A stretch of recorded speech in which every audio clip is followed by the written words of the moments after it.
If the two pitches were thrown together, when the 100-mile-an-hour pitch reaches home plate, the 92-mile-an-hour pitch would still have 4.5 feet left to travel.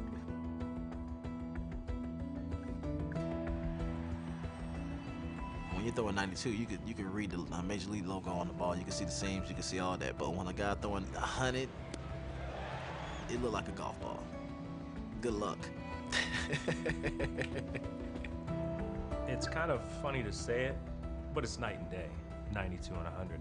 You feel as though you have a lot longer to hit when actually you don't. The difference between, say, a 90-mile-an-hour ball takes about 450 milliseconds to get to plate, and a 100-mile-an-hour ball takes 396 milliseconds. That 50-some-odd milliseconds is crucial brain time. 50 milliseconds is an eternity in this kind of a process. If you, as a rough estimate, assume that every synaptic connection takes about 2 milliseconds, an extra 50 milliseconds or so gives you about 25 times the number of computations. So you get about 25 times the information just because you have that extra 50 milliseconds. But at 100 miles an hour, you're given almost no time to make a decision. And it's getting close to that range of where it's physiologically impossible to actually plan the voluntary action based off the information in the ball.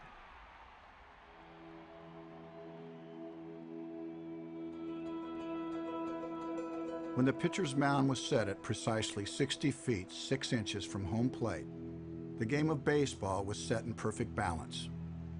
A showdown between the fastest it's humanly possible to throw a ball and the fastest it's humanly possible to react to it. You're not going to have that many moments in your life where you're going to see the edge of human performance meeting the edge of human performance. And so when they actually do meet, it's a beautiful thing.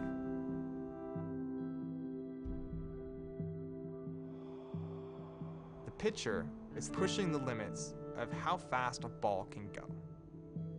And that limit is coming close to the limit of how fast a hitter can make a decision. And so you have these two extremes of human performance doing this kind of dance right at the edge of where their biology is constraining them.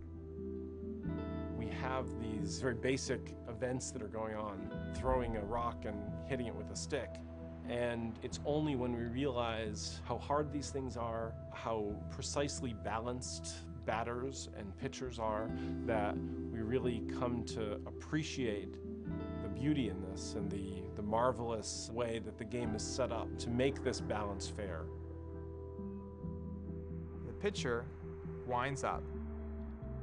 As the pitcher's arm swings around, the hitter's brain can make a little prediction as to roughly the trajectory of the ball before it's even left the pitcher's hand. And then the pitch is released.